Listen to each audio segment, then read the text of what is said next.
Welcome everybody to another episode of Throttle Stop Garage.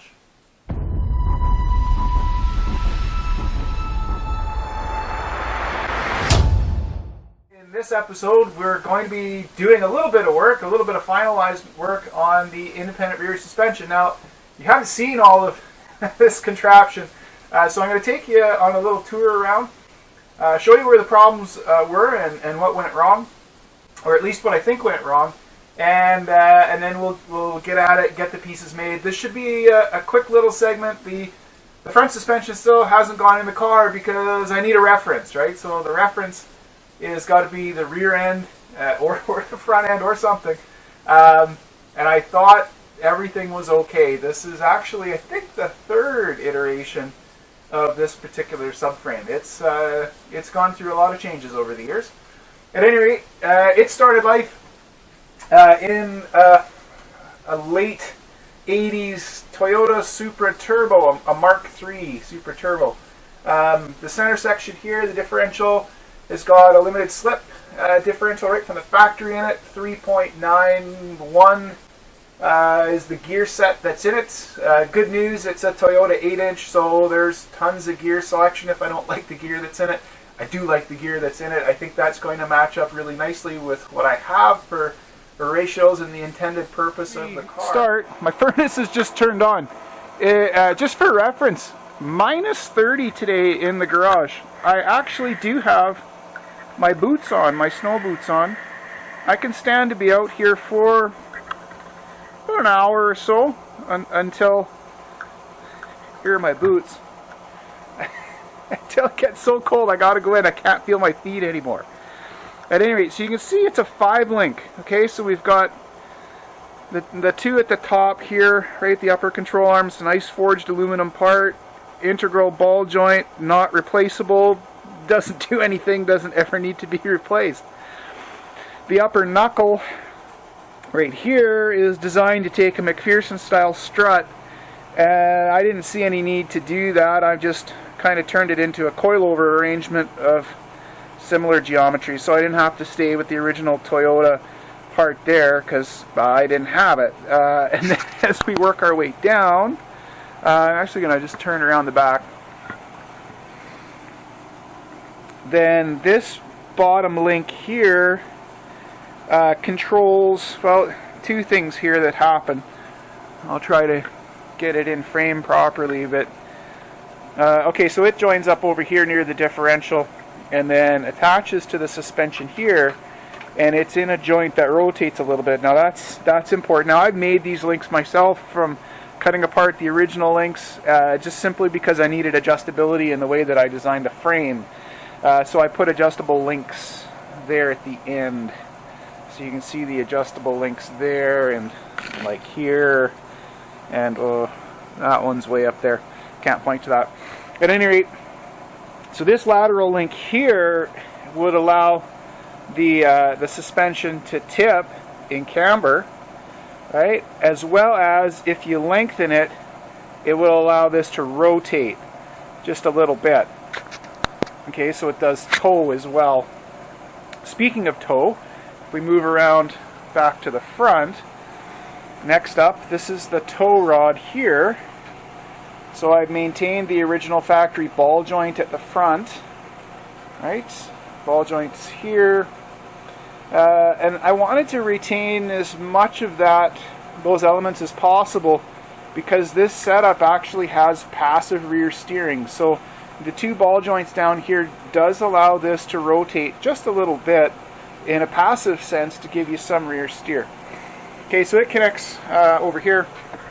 Actually, the toe link connects up over here, right? And if you lengthen it, it will rotate this way as well. So that can give you a little bit of tip, so a little bit of camber. Plus, it is going to allow you to control the toe. All right, so we can go either way there to get that to work. Now, the upper control arm has the opposite set of angles on it as the front. So the front of the car is this way, right? So it's got a tip of that upper control arm back again. Now this is called an anti-squat geometry back here. so that as you apply power, the back of the car doesn't tend to go up or down. Now, I'm not doing a great job of getting that in the frame, doing the best I can, but it's around 4.5 degrees back here. And finally, this rod up at the front here, right, as you're rotating that axle this way when you're applying power, that's going to pull the torque up. Okay, so you can see how that all kind of went together. Now, I've got some mounts here. Those fit into a new cross member that I've welded into the car. And this is the only remaining factory part on the whole deal. Is I kept the stamping back here.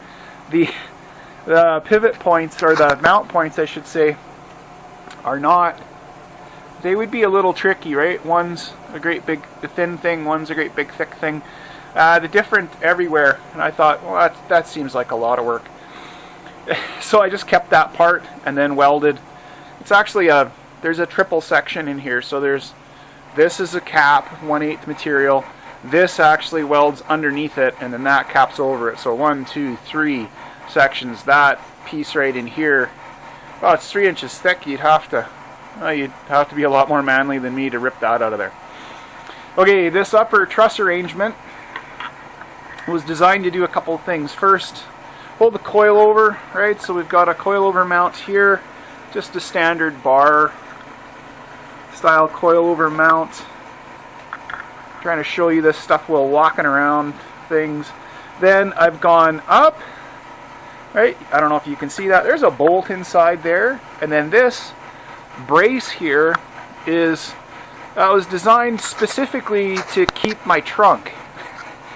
So one of the advantages of having an independent rear suspension is the differential part of the car doesn't move up and down, right? So it's obviously staying wherever you put it. So you have the option of having a reasonably flat floor. Because I didn't have towers or places to put things, and I've seen these things get re-engineered, and you guys know a lot more about this stuff than I do, but I was pretty leery about trying to attach suspension points that involve springs and loads to parts of the car that were simply never designed to handle those sorts of loads. Now, so by designing the truss work in here, I've ensured that I've got loads being transferred properly, or at least I think they're being transferred properly. So I'm confident that this will remain safe in a part of the car, and things will be just fine going forward. So it does have a slope here towards the front. It's not centered, and that was done in order that I can have all of this area back here. So on the forums, we've taken to calling that section the barbecue lid, because to form the sheet metal, it kind of looks like a barbecue lid.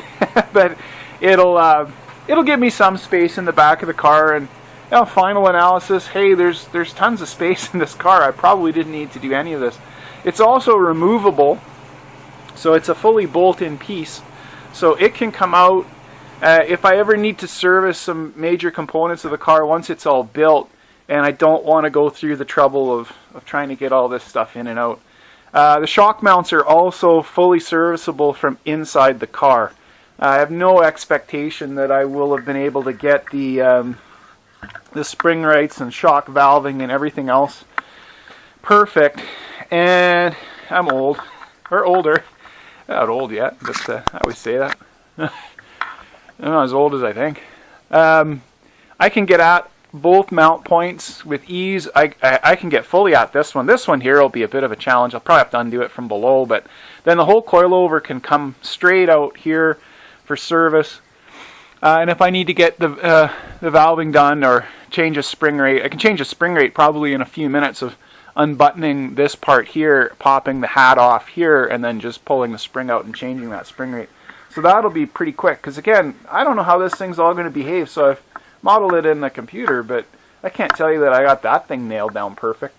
So I've left myself options, is all I can say about this particular design.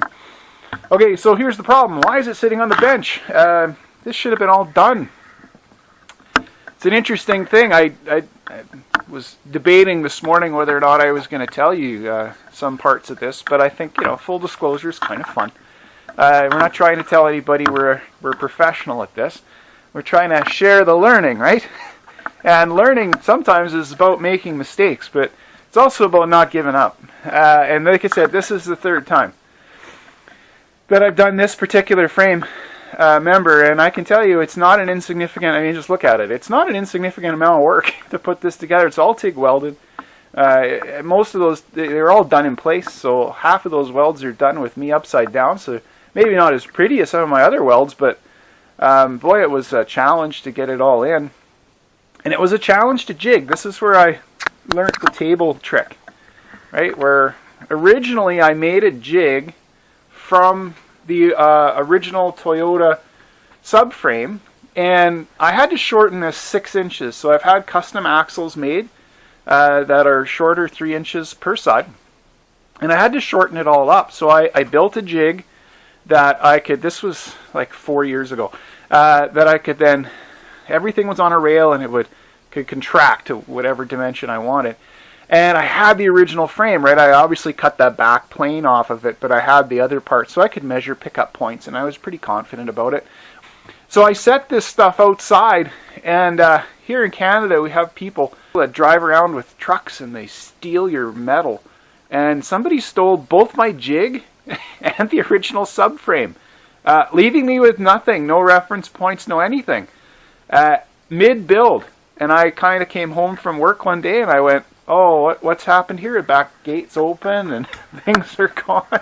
It was just sitting in the back, like just up against the fence. So at any rate, partially my own fault for having a small garage, partially the fault of people who steal stuff.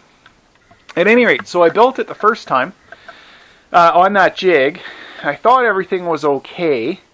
Then wasn't so much okay. I couldn't get the shock thing to work right, so I spent a lot of time.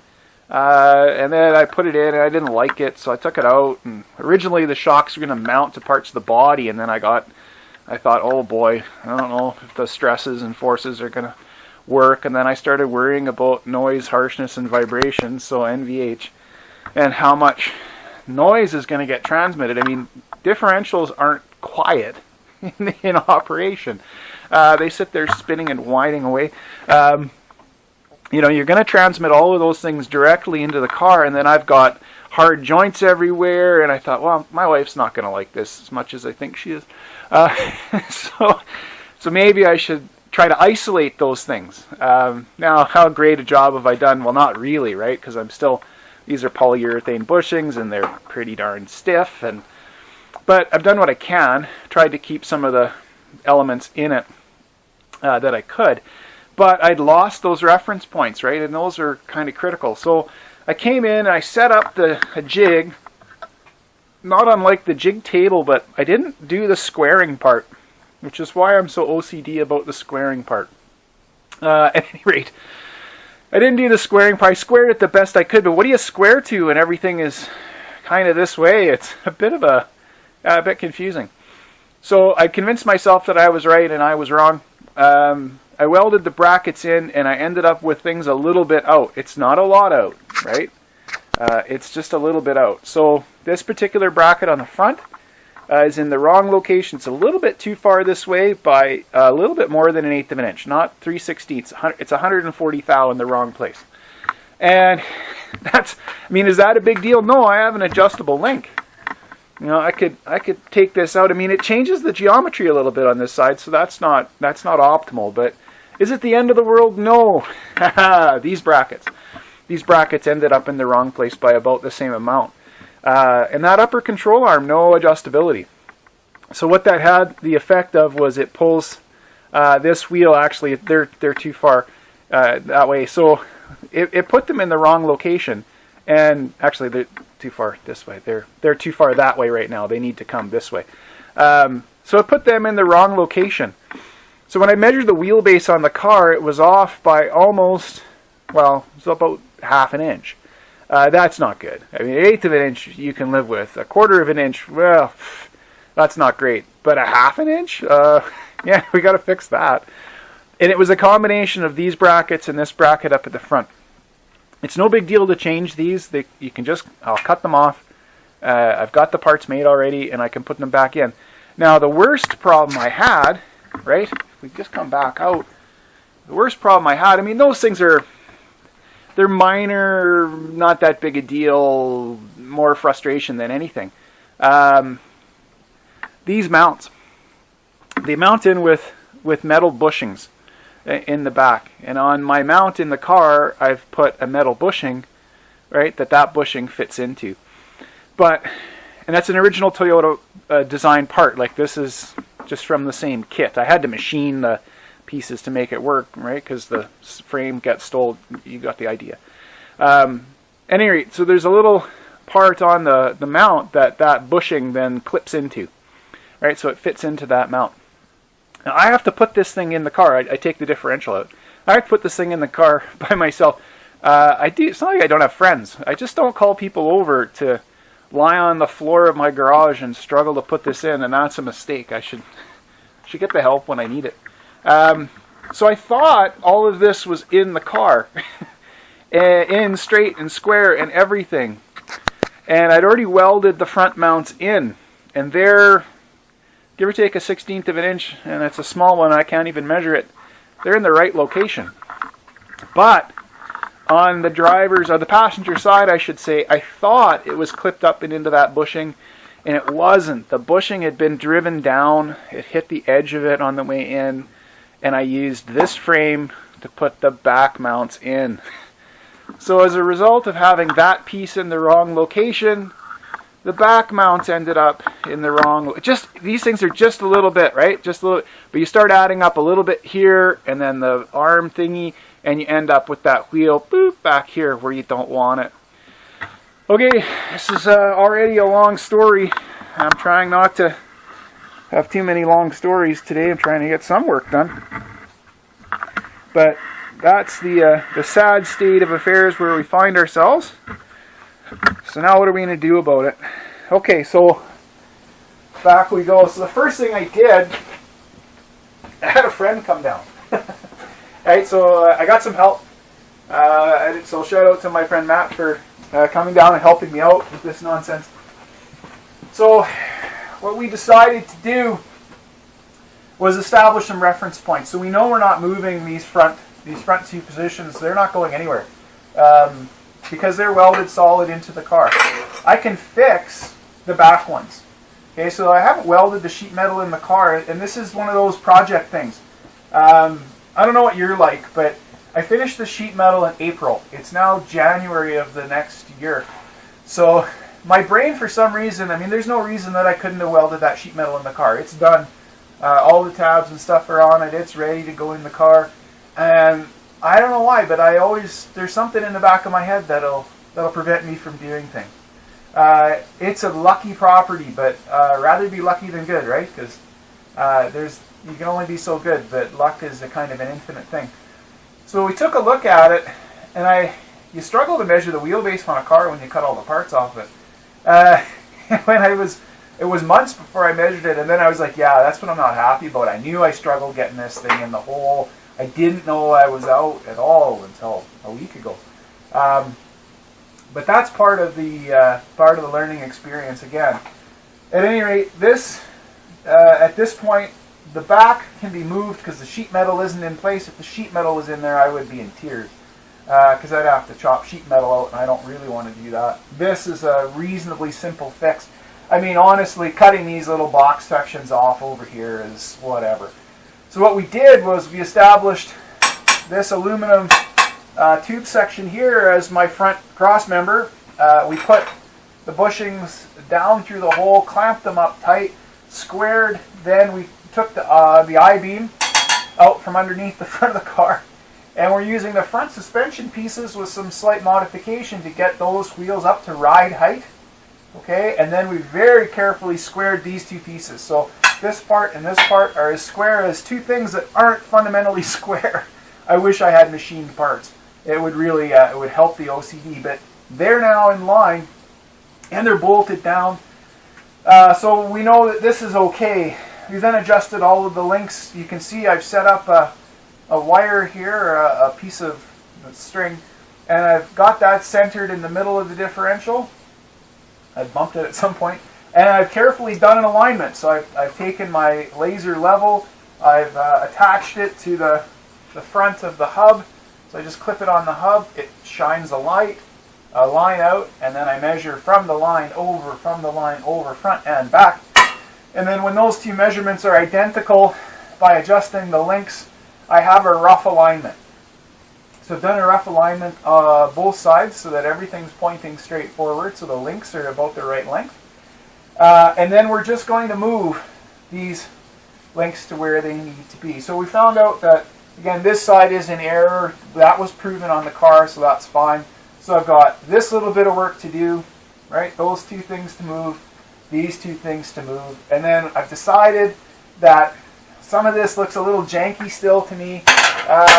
It's probably more than strong enough, but nothing too strong ever broke. And I may be old, but I drive like a lunatic, right? So I build cars to go fast because I like going fast. I keep my fast on the track. But I'm not gentle on them, and I'm not particularly kind to them. So Volvo's old advert for the Amazon/Canadian was "drive it like you hate it." I've taken that as a mantra to live by. So I love going sideways in these things. It's great fun. Box this in just a little bit more at the front. Right, if you're applying a great deal of force to this setup, right, so the wheel is rotating because of the action of the axle, it's going to be attempting to rip that front bracket off, right? That's what's stopping it from basically turning itself into a pretzel. It's a piece of 2-inch by 120 wall box section that's full penetrated TIG welded all the way around. It's got 1/4-inch tabs on it. There's not much by way of sideways load, just a little bit of sideways load because there is another bushing in the back there. I think that's going to be more than strong enough. I'm a bit worried about this part here. And then sort of like my independent front suspension setup, I left these tabs without any bracing on the sides. And I think we should be putting something not on the, we're going to do the inside tab because there's room there and there isn't room on the outside tab. You're just going to put a little bit of reinforcement on those because there are, again, loads coming up into those components that I'm trying to accommodate. Everything else, all these other brackets are not only in double shear, but I've increased the size of the material. They're fully boxed. They're as well designed as a guy who doesn't know what he's doing can do. Okay, so enough talking out of me today.